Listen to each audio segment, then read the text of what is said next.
Good day, I'm Shini Jensi Gonzalez and I'm here to present for our Aerodynamics 1, 2 topics. So, ang first topic na ituturo ay ang law of continuity, pero dadaanan din natin ang compressible and incompressible flows. So, our next topic would be the Euler's equation. So lang yun, papakita ko na lang. So, let's say we have this. Meron kang inlet that is far larger. Okay, hindi naman far larger, basta merong change sa size ng inlet sa outlet. So, meron kang air molecules dyan. This is for compressible flow. Compressible. Let's copy this. Ito naman sa incompressible. Yee! Sorry ba? Technology. Anyway. Meron kang particles dyan. Yan. So, compressible. Let's say yung particles na yung pumasok siya dyan. So, dahil yung sukat ng inlet sa outlet ay nag-compress, nag-shrink, nag-contract siya. So, ngayon, ang mangyayari, mako-compress yung air molecules na pumasok sa kanya. So, paglabas niya, they will be closer together than they were before sila pumasok. So, kung compare natin, let's compare this to that. See? Yan. Ganyan kasimple yung explanation nun. So, nangyari, pag compressible, tapos dumaan ka papunta sa mas maliit na, pagka nag-shrink yung outlet mo. So, your density, raw, would increase. Iba naman tayo ngayon sa incompressible. Kung anong pumasok dyan,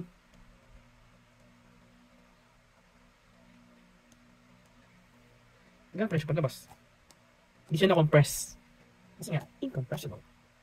So, it's important to remember na nangyayari lang itong let's put here a speed limit like 100 meters per second.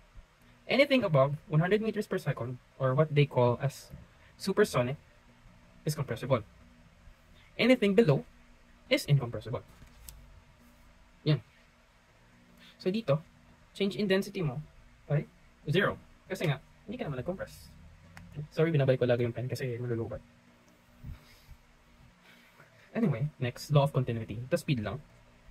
Very straightforward. So law of continuity says that matter can neither be created nor destroyed. Yan. Parang medyo same lang sa energy. Na energy can neither be created nor destroyed. Same with matter. It can not be created. It can neither be created nor destroyed.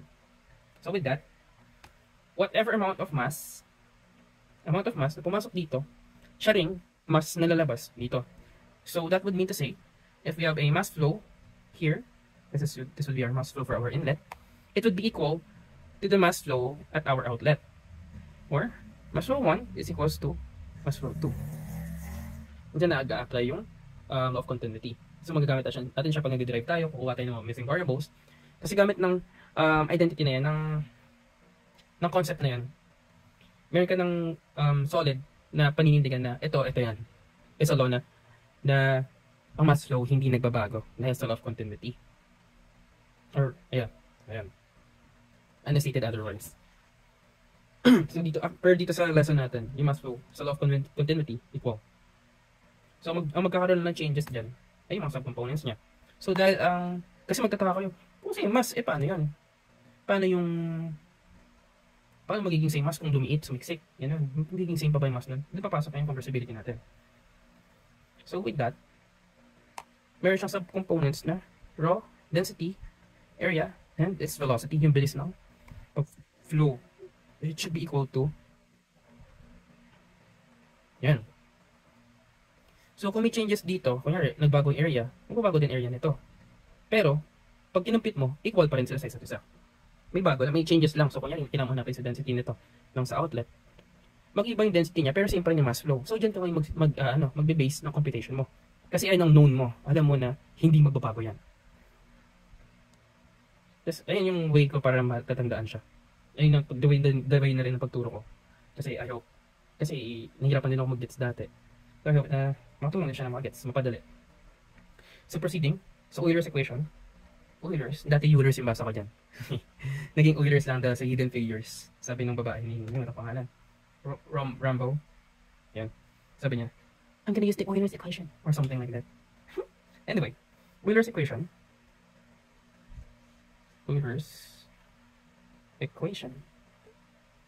Yan.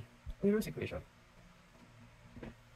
Ito, ang purpose ng Euler's equation To my understanding, it is used to determine how the change in pressure affects density or volume. So, ilagay natin dito. How dP, yung change in pressure, affects our density and our volume. Okay? So, magtataka kayo, ha?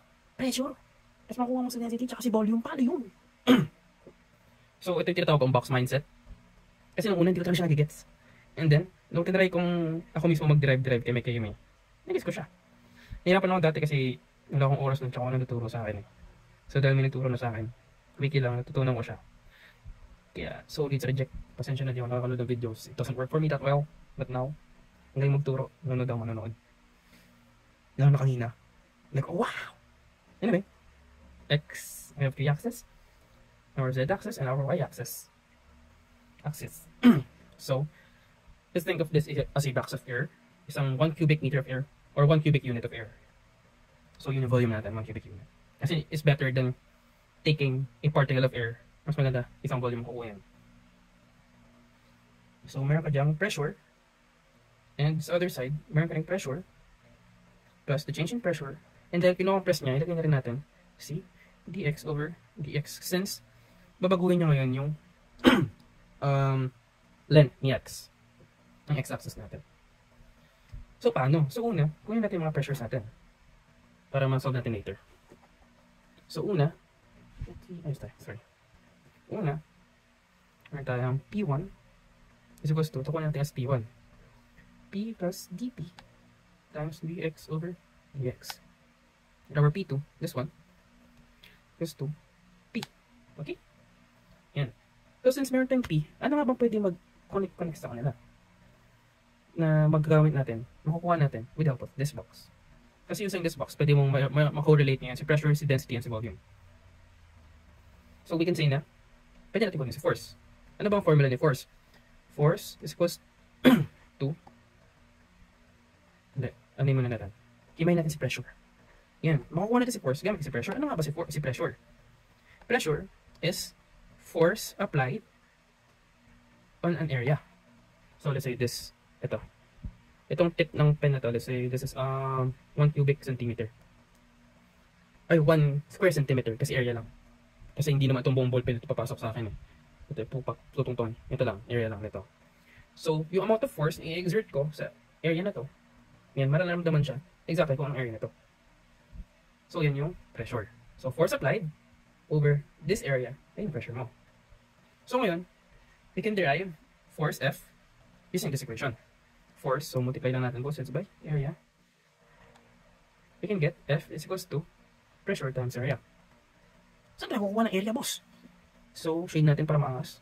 Itong part na to, yan, area yan. Tapos as a whole, kasama to, and this one, volume. For this equation, gagamitin natin ay area. So, meron tayong P, di ba? Nakuha natin kanina. Right? So, that's what we're gonna use. So, our first one would be P plus dP. Kakopyahan na natin. dx over dx multiplied by area, which is, ano ba area natin? dy and dz. Di ba? LW lang. dy, dz. Kasi sa gilid siya tumatama, hindi naman dito eh. Right? dy, dz. Same goes with F2. F2P lang. Times dy, dz. Ayan, dahil meron tayong dalawang forces, pwede tayo ngayon mag-summation of forces. Wait, sorry. Summation of forces going to the right positive is equals to negative F2. Ay, negative F1. Tama ba? This is our F1. Yep. Plus F2. Or, we can say, mas madali. F2 minus F1. Yan. So, kukunin natin F2, F1. Or F2 is P times dy, dz minus F1. Na P plus dP times dx over dx times dy, dz. So, manipulate natin siya para makancel out natin yung ibang parts and simplify yung equation. And, madali natin siya may papasok para magamit siya sa pag-solve kay density or sa volume. So, proceeding. So, meron tayo. Pwede natin to pagsamahin. Ito. So, magiging P times dy dz minus P plus dP over dx times dx. Lagyan natin siya ng quantity. Times dy dz. Distribute natin yung negative sign. Yan. Multiply natin siya dyan. We can get this. Okay.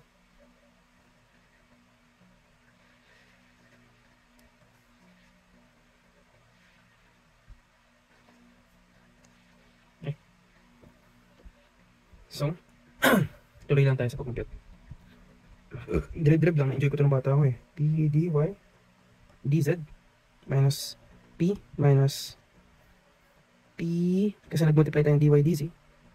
P dy dz plus dp dx. dp over dx times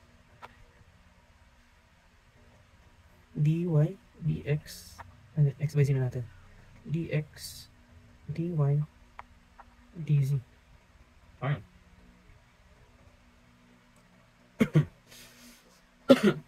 Excuse me po. So from here, ay, negative na pala ito, so sorry. Kasi nag-distribute tayo ng negative sign. So from there, pwede natin ito ma-cancel out. If we multiply the whole expression kay dy and dz. Ayan. So, yun that. Ano ba?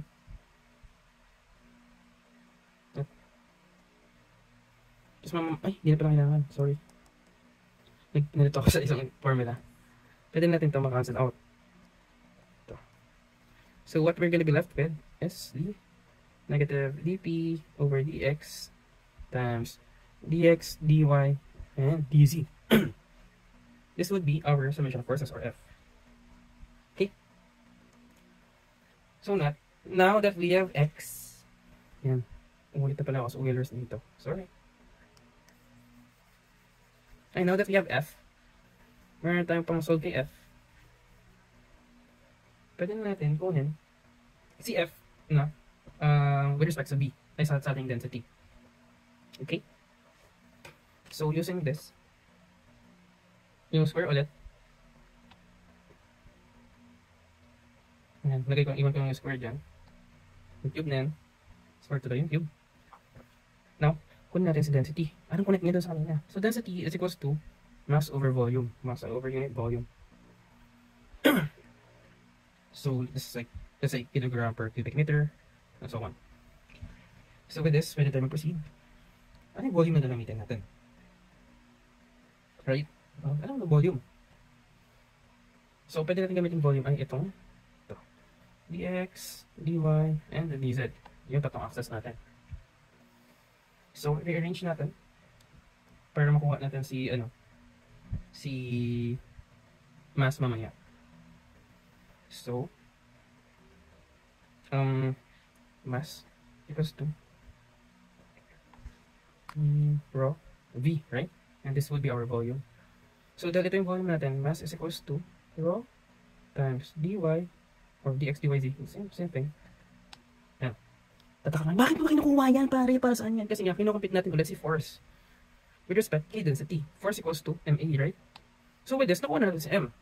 So meron ka ng m. M niya ay rho dy dx and dz. Okay? So ngayon, kulangan natin ay si acceleration. Okay?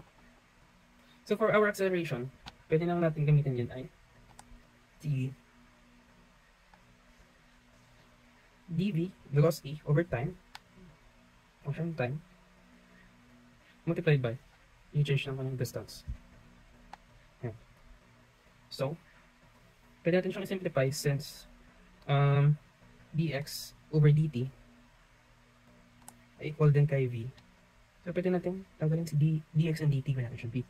So, maiwanan tayo ng force is equals to rho dx dy dz times, tanggal natin sa dx dt, dx dt may 1 tayo ng dv over dx multiplied by v. Yan. So ito ngayon, yung formula natin ng force na ginagamitan natin ng density. So magagamit natin yan mamaya to complete for density.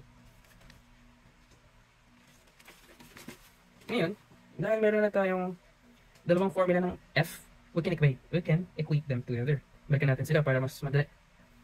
So we have this F, right? Let's copy this. Paste it here. So this is F derived from the box mindset. And then we have another F. Now with respect to density, I mean, na ginamitan natin ng density para ma-derive siya. Which is this. Copy. Paste it here. Okay. Yan. So this is basically saying na both F's, paano man siya kunin, they are equal. They are supposed to be equal. Kasi nga, nag-base ka lang naman sa isang 1 cubic meter ng volume. Okay? So they are equal together.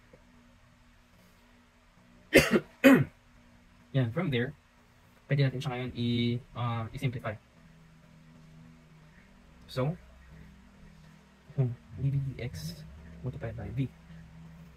Sorry, nag-ano ulit ako. Nagdiderive ulit ako sa aking brain cells. So, pwede tayo maglabas ng dx. Multiply natin both sides by dx. So, if you multiply both sides by dx,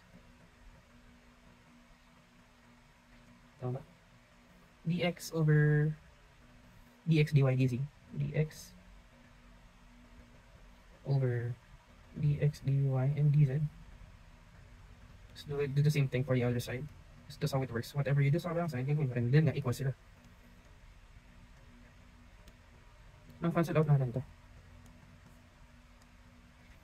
Okay. This, and this. Perfect.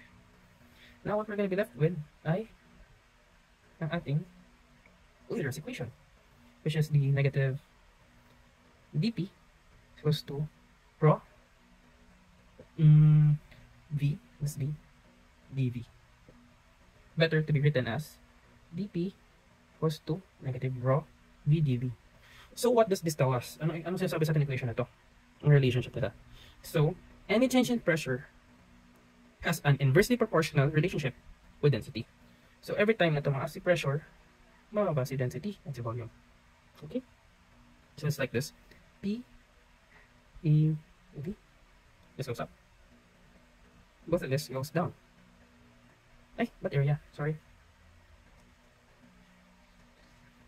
P roughly. Yeah. Ganun. So meron siyang inversely proportional relationship sa density. Okay. Now, quickly the problem.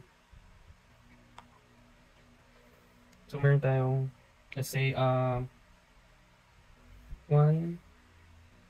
ang aking hinandang sample problem. So meron kang inlet diameter na 1 meter, and outlet diameter na 0.5 meters, and you have a volume flow rate of 300 cubic meters per minute. So to solve this, dahil given ang iyong diameter, pwede tayong kumuha ng radius ng ating area. A is equals to 1/2 pi r squared. Di pala. Pi 1/2 d squared. So, pag i-repeat natin, 1 shift 1 2 squared. Times shift pi 1/4 pi. Area equals to 1/4 pi. Area 1 or area 2, store natin siya. Store A.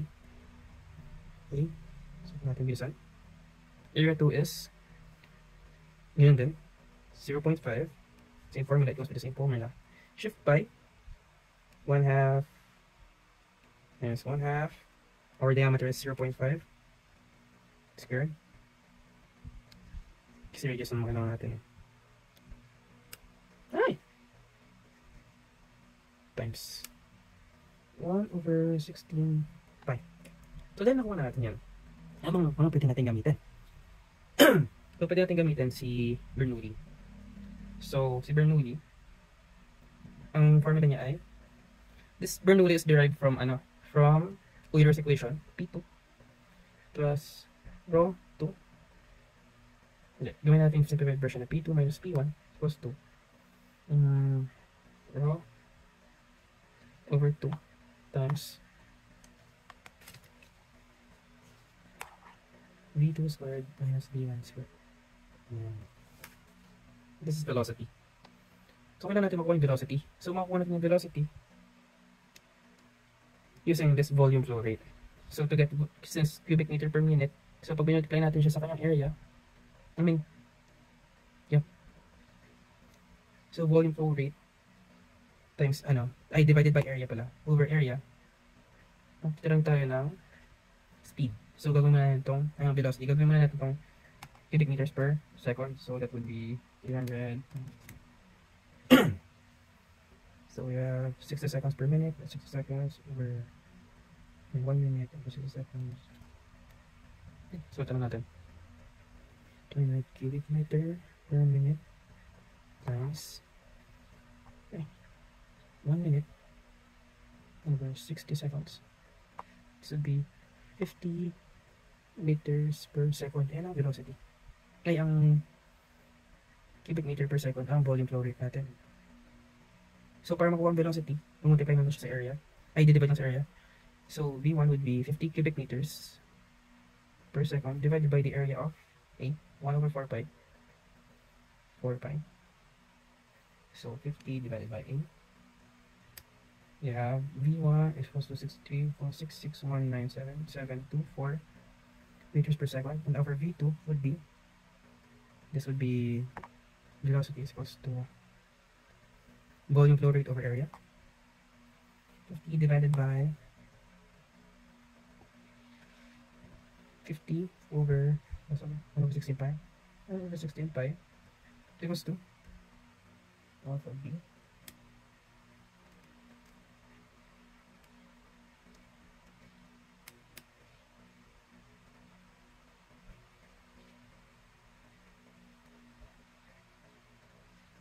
$254.6479089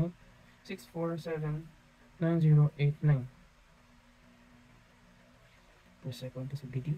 This would be C. Store D.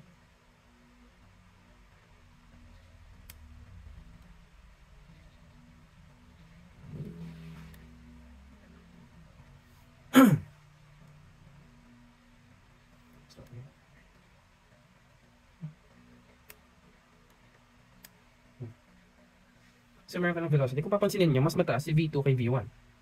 Kasi nga, nag-contract siya. Kailangan, para ma-maintain niya yung same na mass flow, bibilis siya ngayon.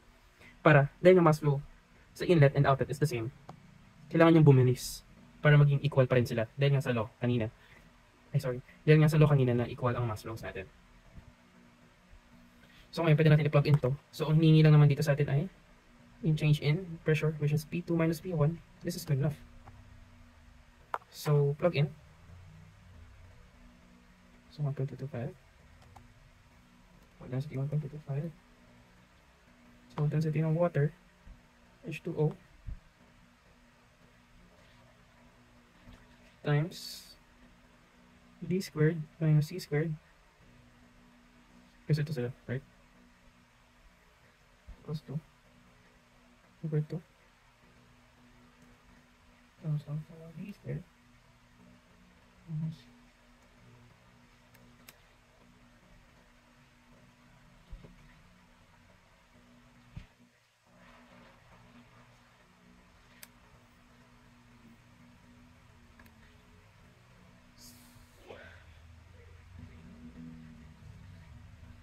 $37,235.5349.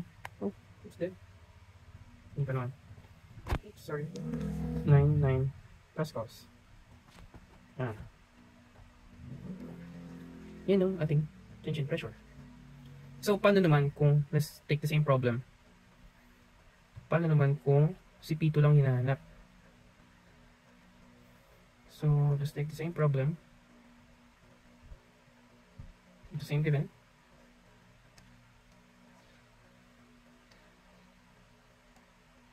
Yan. So pag si P2 lang hinahanap, meron tayo dapat given na pressure initially. So let's say meron kang reading na, no, let's say yung pressure mo na lang sa inlet ay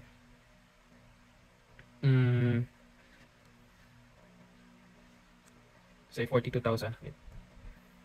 40,000 kPa, kilopascals. So, ang gagawin naman natin dyan, same din naman ang process. So, kukunin lang din natin ang kanyang area. So, since same lang naman tayo problem, same lang tayo naman kung area, kanyang velocity. And when we plug it in, so we have, di ba, formula P2 minus P1 is equals to rho 2 times V2 squared minus V1 squared. So, para mo si P2, transpose mo lang to. Negative P2. P2 is equals to rho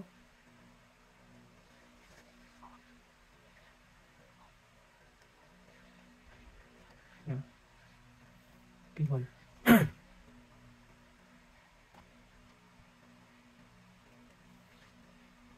So, sorry. So this will be minus P1, so the positive P2.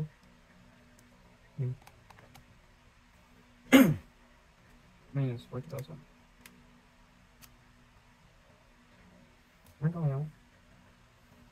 2,764.465011 pascals. Ano yung magiging P2 natin?